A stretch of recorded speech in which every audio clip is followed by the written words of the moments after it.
Subscribe!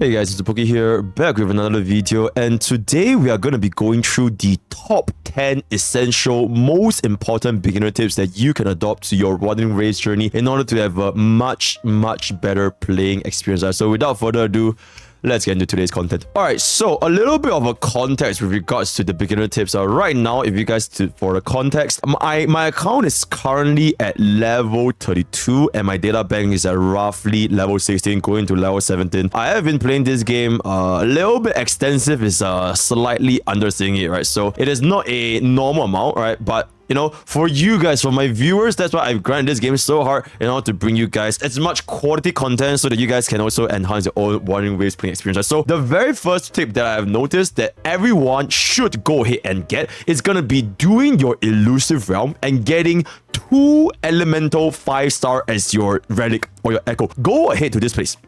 Depths of Elusive Realm. You can do this at a very early time because it allows you to use trial characters from level 40 all the way up to level 65. So every single one of this, you can in fact beat them with your free trial characters. You can see I beat this stage and as well as all the other stages using only trial characters. You want to beat level 40 all the way to level 65 for these trial characters and get the rewards as fast as possible. Why? Because this 2 item is pretty much equivalent to your resin in Honkai style. It is basically a 3-cost main stat fixed set selector. What I mean by this is you can basically choose any of these sets: free set, molten set, thunder set, gale set, light set, guardian set. I mean, choosing a set is really pretty good. The important thing is, on top of selecting the set, it also comes with their respective elemental damage bonus, which is the best in slot main stat for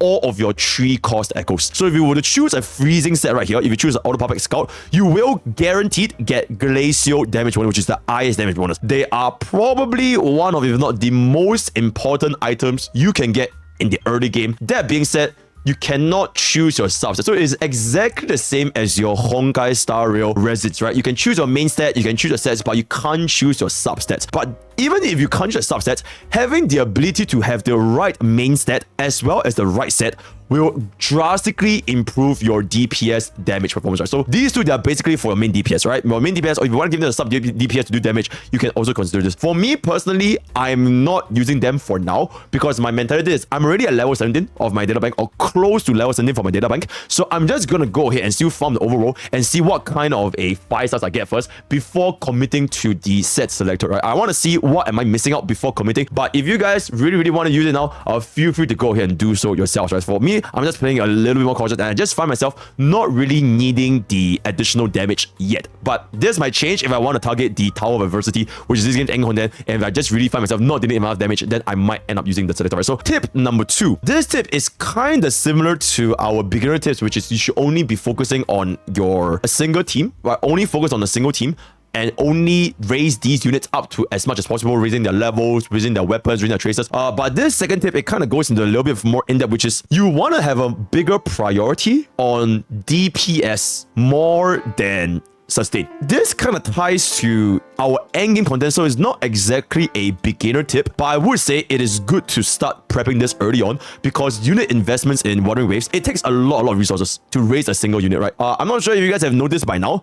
Me myself, as a content creator, I raised more than a single team, right? So I'm really stretched very thin for my resources. My experience, they're almost up. My weapon experience, they're pretty much almost up as well. So I'm really running a little bit low. So it is important for especially new players and beginners to kind of just narrow down on the DPS. And the reason why I say focusing on the DPS more than your sustain is because for Tower of Adversity, holy shit, bro, they are actually really tanky. towards the end, the reason why you will fail these runs, it's probably not going to be because of healing. It's probably going to be because of damage, because of the timer here. If you want to clear the full 3 stars, you have to clear it with 150 seconds left on the clock. And the only way you can do this is with a well-built DPS. So have a bigger priority on your DPS units. Arguably is more important than raising your healers, because in this game, you can dodge, you can parry. So as long as you master the mechanics, if your damage threshold is enough and you weave in these dodge counters and parry counters, you can clear this.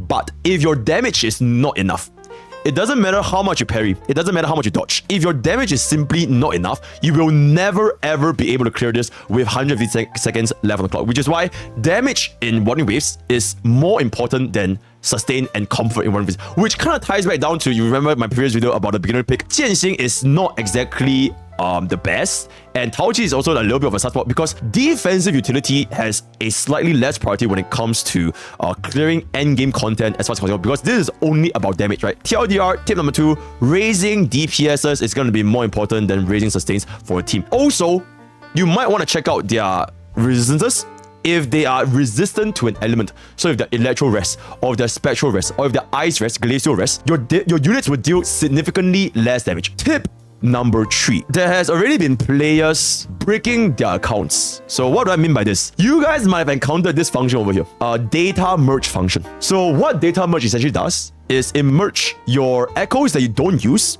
into random echoes that you can use. But this percentage of you getting something here is tied to your data bank level, which means if your data bank level is at level 10, you're gonna have a 70% chance of getting a 3-star and a 30% chance of getting a 4-star. Whereas if you were to wait and only do this data merge at level 19, which is the max by the way, then you're gonna have an 80% chance of getting a 5-star as well as 20% chance of getting a 4-star. This is extremely important, because if you do not play this game excessively, if you're not Fob Master that grinded his ass to level 20 in like day 3, if you're someone that only plays this game casually, echoes are something that you do not get a large amount of unless you spend stamina. The only way you get echoes is either you find an overroll or you spend stamina. You feeding echoes right now, it's only going to hurt you in the long run, because you're breaking your chances of getting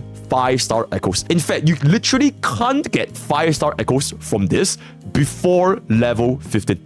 And even if you reach level 15, I still wouldn't recommend you guys get it, because the odds of this getting is still 30%. Extremely important. Do not use data merge function.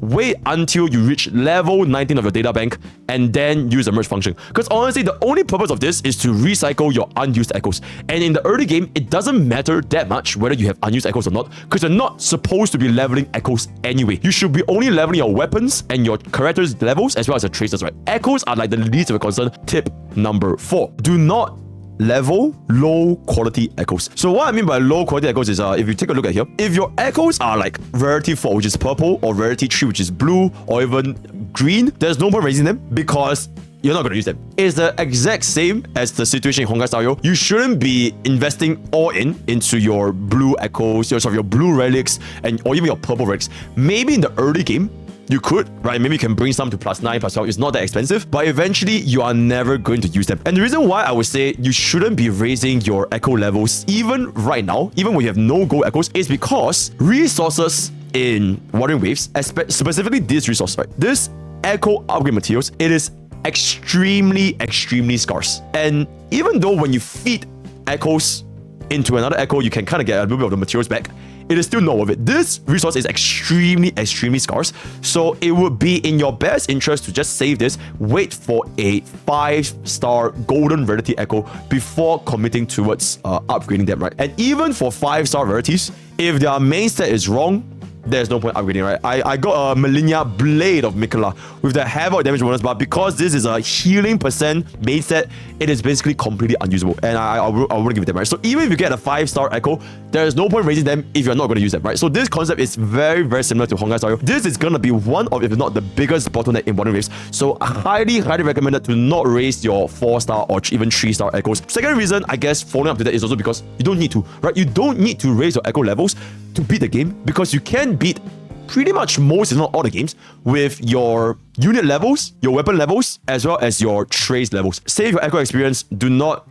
anyhow raise your echoes, right? So that's going to be the tip number 4. Tip number 5. Even I myself did not know about this until my mod Sarah told me about it. So if you were to go over here, go into this Pioneer Association. This is after you play the game for a while. You can in fact find this receptionist Maqi. You only get this from exploring the world, right? So you basically get this from min picking, right? The important thing here is at level 2 Pioneer, you unlock this waypoint, which is the teleportation, right? You have some very, very cool utilities. But at level 1 Pioneer, you have the loot mapper. This changes everything for discovering treasure chests, for discovering hidden puzzles. This thing basically is like a numby. I already marked out a couple of locations, so you can see over here. Because I have a loot mapper, they will identify the chests for you. And because of the loot mapper, I now discover, oh, there's a chest nearby, and there it is. So this loot mapper, it works for your chests, it works for your overall, this little star thingies, the blue star, purple star, gold star. It just makes your overall exploration experience a lot easier. How do you use this? Is basically change to the loot mapper over here and just plop one down. It will say the max is removed, so you remove your most user one, plop one down over here, boom.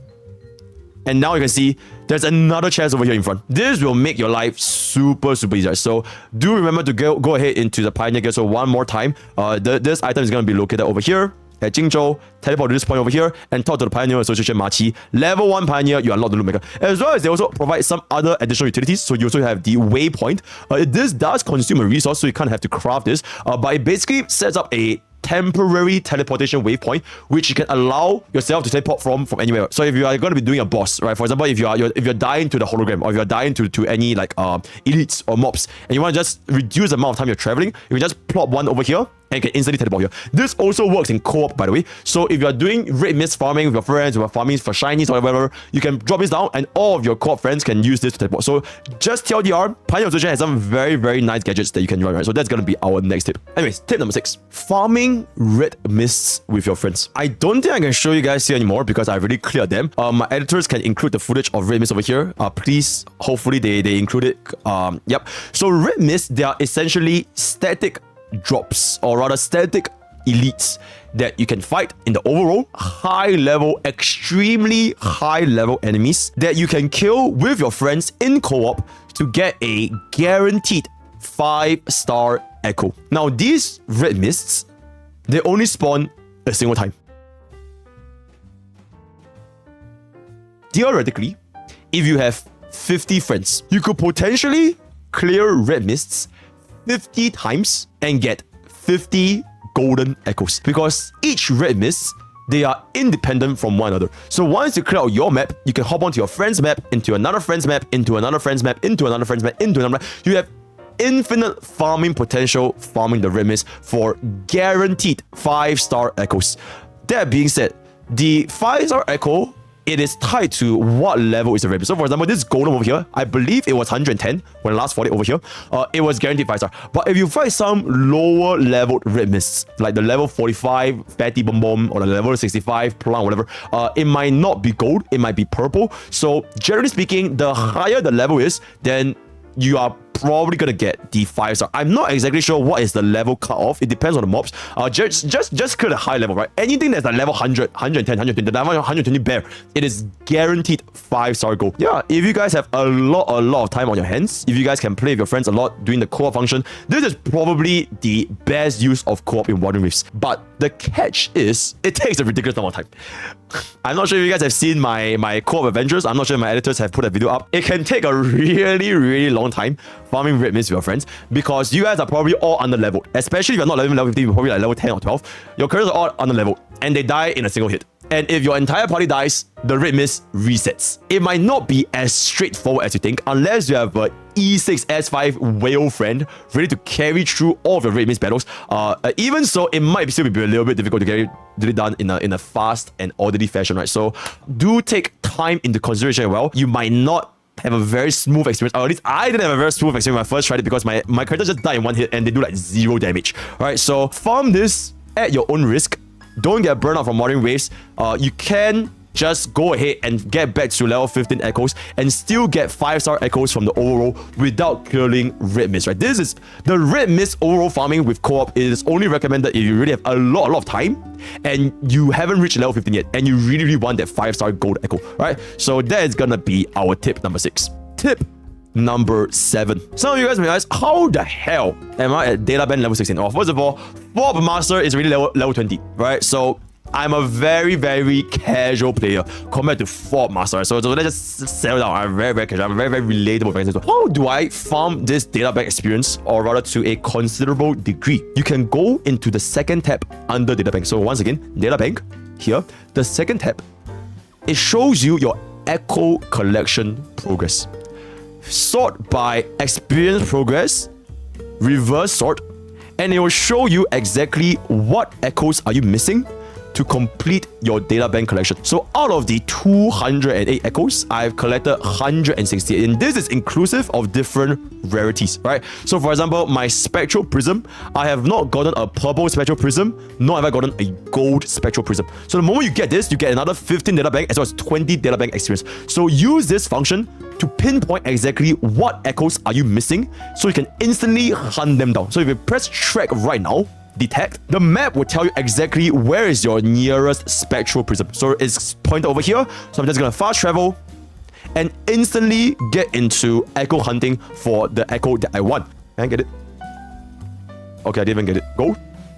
Nice! Gold rock. Insane. This changes everything. So use the travel function to find out exactly what echoes are you missing out from your data bank collection so that you can eventually finish this up and level through your echo, your data bank to get to level 15, ideally level 19 as well. But this is going to be locked behind level 40. So there's a level cap here. You have to be unit level 40 to hit this, but it is what it is. At least you can progress to level 15. This, I think it unlocks at level 30 if I'm not wrong. So you can unlock this and hopefully you can have an easier time. And also, if you did not get the echo, so for example, I tried to find this, right? I tried to find a golden spectral prism. Unfortunately, I didn't get it this round, but it will just automatically go into the next location where you can find it again and again, and you just keep reviewing this until you eventually get every single echo. So hopefully this helps you guys farm up your data bank as fast as humanly possible. Tip number 8. Not really a early game thing. It is somewhat planning for the future, but the reason why I want to include it right now because it sets aside a pretty good foundation for when you guys start to tackle the endgame content. Right? Consider raising universal sets. For example, in Honkai style term, consider raising like your Musketeer 2-piece, or like your Prisoner 2-piece, or like your Hacker Space 2-piece. These universal 2-piece sets, they are very versatile. You can use them with a lot of your teammates, anyone can use them. And the reason why you want versatile sets is because for the end game content in Tower of Adversity, although your units, they are fixed, you cannot use the same units again. Okay, the reason why Tower of Adversity always comes out is because this is gonna be what you're building towards. This is the entire purpose of Wuthering Waves endgame. So it is inevitable that I will want to try to cultivate my viewers to just better prepare themselves for the upcoming endgame content, right? So the vigor costs, it will deplete your character's vigor, right? So when their vigor is fully depleted, you cannot use them again. There is a problem which results in us having to build multiple teams. We pretty much need to build 3 different teams for Headstone, right? This is going to be 3 separate teams. But although your units cannot be used again, you can use the relics and weapons used by your old units. If you cleared the first tower with your Calchero, Sanhua, and Verena, they can't be used for a second tower. But everything I have on my Calchero, every single weapon I have on my units, they can all be shared. All these echoes, everything here, these echoes, they can be shared. Which is why, ideally, you would want to, I guess if you want to tackle the endgame as fast as possible, raising rainbow or rather universal 2+2 pieces, it is better than raising 5 set bonuses in the early game. You can reuse that, like for example, this piece, 2-piece energy generation. Really good for your sub DPS and your sustain. 2-piece attack. Just overall a great set that every single DPS can use. So these 2 universal sets, you can in fact run them on pretty much every single unit in Wuthering Waves, and you can share echoes between each teams, even if the previous team was already exhausted, right? Same thing for your weapons, which is why I believe that the standard weapon in Wuthering Waves, it is quite important, right? So this is a little bit unreadable, but I went ahead and got myself the 5-star standard weapon. I didn't even get my 5-star selector from Jianxing. I got the weapon first because weapons, they are interchangeable. Sanhua, use for team 1, done. Next tip, we want to use Danjing. She can now be equipped with Sanhua's weapon as well. Right, if you want to have an easier time tackling the endgame content, or rather just clear them as fast as possible, investing in your weapons as well as echoes that are universal would be really good. And the reason why I raised up this weapon is also, I guess, it's the same theory behind why you want to raise universal echoes, right? 9th tip. The time this video goes out should be on either Monday morning or Monday evening. For Monday reset, this is absolutely crucial. If you take a look at your data bank, there is this enhanced drop rate over here. For this enhanced drop rate, it is for Overlord / Calamity class echoes. It will basically increase the odds of your echoes dropping by whatever amount of data bank is, right? So if you're level 12, it's going to be 50%. All the way up to level 19 is going to be 90%. 20 is going to be 100%, right? So this is extremely important because you want to do this for the echoes that you are hunting. Let's just say, for example, if I wanted a Thundering Memphis, right? Because my Thundering Memphis, she's still purple, right? I really want a gold Thundering Memphis. You will want to wait on Monday to use these attempts on Thundering Memphis so that you have a much higher rate of them dropping. Note, it is increased drop rate. It is not increased 5-star rate, right? Your 5-star base chance is still executive. It is either 30% 5-star or 47% 4-star for level 16, which is why it always comes back to leveling your data bank as fast as humanly possible. It's going to be very good for your account. I'm trying to hit level 17 today because 19 is locked, so I'm just trying to hit 17, so it's going to be 50-50, right? So it is still 50-50, but at least it drops. I'm not sure if you guys have noticed. If you guys have tried farming for echoes in like bosses, the boss fight, the elites, the Calamity class, you might find yourself not even getting the echo dropping after several attempts.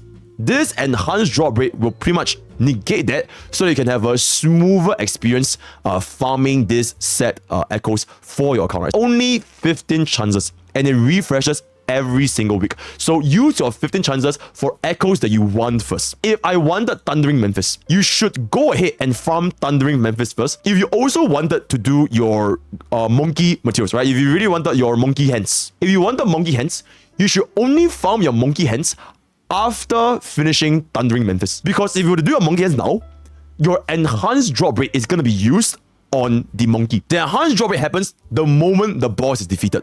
It doesn't matter if you claim or don't claim, the enhanced drop rate happens the moment the boss is defeated. Use your 15 chances first before farming for materials. One last tip before we wrap everything up. If you guys have enjoyed this video, subscribe to twitch.tv/MrPokke as well as YouTube. Hope you guys have been enjoying this excellent game, Wuthering Waves. I really enjoyed it so far. A lot of tips, a lot of depth, and I've been having a very good time making content for you guys here on YouTube. Alright, Honkai sorry, we're still gonna make content, but for now, Wuthering Waves has been taking a huge. So if you guys have enjoyed the tips so far, that's gonna take them. Right? If you subscribe, you can also get nuclear blessings, right? Nuclear blessings for your pools, for your relics, for your rolls, and everything. That's gonna be pretty much arguably the most important tip, right? So that's gonna be our tip number 10. And with that, we have finally come to the end of today's content, right? If you guys enjoyed this content, leave a comment down below or join the Discord. Don't you want to a very active community on the database. You want to check out my stream, that's what you want to do, and you do want to do. I'm streaming every day. Check it out on the Discord. So that's all I have to play.